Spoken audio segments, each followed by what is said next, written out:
By ನೋಡ್ರಿ ನಾವು ಸನ್ಬೋರ್ಡ್ಲಿಂತ bonnet ಮಾಡಿವಿ ಜೋಂಡಿರ್ದು ಮತ್ತು ಹಂಗೆ 3D ಪ್ರಿಂಟರ್ ಮಾಡಿವಿ. ಅದು ಇಂಜಿನ್ ಟೈಪು ನೋಡ್ಲತ್ತಿರಲ್ಲ. ಮತ್ತು ಹಂಗೆ ಸನ್ಬೋರ್ಡ್ಲಿಂದ ಟೈರ್ ಮಾಡಿದ್ವಿ. ಅದು ಫಸ್ಟೇ ಮಾಡಿದ್ವಿ, ಹಾಕಿವಿ. ಸ್ಟೇರಿಂಗ್ ಸಿಸ್ಟಮ್ ಎಲ್ಲ ವರ್ಕಿಂಗ್ ಅದಾವ. ಆ್ಯಂಡ್ ಇದ್ರೊಳಗೆ ನಾವು ಈ ಟ್ರ್ಯಾಕ್ಟ್ರಿ ಸೇಲ್ ಮಾಡೋರದೀವಿ. ಫುಲ್ಲು ಡಿಸೈನ್ಲಿಂದ ಮಾಡೋಮಂತ ತಿಳ್ಕೊಂಡಿದ್ದೀವಿ. ಇದ್ರೊಳಗೆ ನಾವು ಟಾಪ್ ಭೀ ಮಾಡೀವಿ ನೋಡ್ರಿ, ಈ ಥರ ಬರ್ತದೆ. ಆ್ಯಂಡ್ ಇದಕ್ಕೆ ಬಕೆಟ್ ಭೀ ಮಾಡಿದ್ವಿ. ಅಂದ್ರೆ ಇದು ಬ್ಯಾಟ್ರಿ ಕ್ಲಕ್ ಮಾಡಿದ್ವಿ. ಬಟ್ ಇವಾಗ ಇದು ಬ್ಯಾಟ್ರಿ ಒಳಗೆ ಹೋಗೋಲ್ದು ನೋಡ್ರಿ. ಬ್ಯಾಟ್ರಿ ಸ್ವಲ್ಪ ದೊಡ್ಡದಾದ, ಹಿಂದೆ ಇಕ್ಕೊಂಬಂದು ಮಾಡಿದ್ದೇವೆ.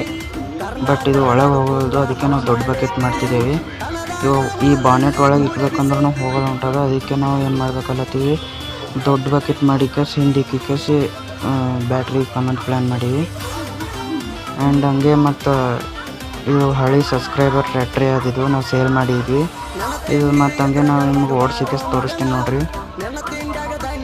ಫಸ್ಟ್ ನಾನು ಇದ್ರೊಳಗೆ ನೀಟಾಗಿ ಸೆಟ್ಟಿಂಗ್ ಇಟ್ಕೊಂಡಿದ್ದ, ವೈರೆಲ್ಲ ಜಾಯಿಂಟ್ ಮಾಡೀನಿ. ಮತ್ತು ಹಂಗೆ ಬಕೆಟ್ ಅವೆಲ್ಲ ಮತ್ತು ಟಾಪ್ ಎಲ್ಲ ತೆಗೆದು ಸೈಡಿಗೆ ಇಟ್ಟೀನಿ. ನೋಡ್ರಿ ನೀವು ಓಡಿಸಿಕೆ ತೋರಿಸ್ತೀನಿ ಇವಾಗ. ಇದು 12 ವೋಲ್ಟ್ಲಿಂತ ಓಡ್ತದೆ. 12 ವೋಲ್ಟು 3.7 ವೋಲ್ಟ್ ಎಲ್ಲ ಓಡ್ತದೆ. ಆ್ಯಂಡ್ ಇದ್ರೊಳಗೆ ನಾವು ಇನ್ನೂ ಸೆಟ್ಟಿಂಗ್ಸ್ ಹಾಕ್ಬೇಕಂದ್ರೆ ಹೇಳ್ರಿ. ಮತ್ತು ಹಂಗೆ ನಾವು ಮ್ಯಾಕ್ ಸ್ಕ್ರೀನ್ ಮೇಲೆ ನಂಬರ್ ಕೊಟ್ಟಿವಲ್ಲ, ನಂಬರ್ಗೆ ಫೋನ್ ಹಚ್ಚಿ ಹೇಳಿದ್ರೆ ನಾವು ಭೀ ಇದೇ ಥರ ಟ್ರ್ಯಾಕ್ಟರ್ ಮಾಡಿಕೊಡ್ತೀವಿ. ಲೈಕ್ ಮಾಡಿ, ಸಬ್ಸ್ಕ್ರೈಬ್ ಮಾಡಿ.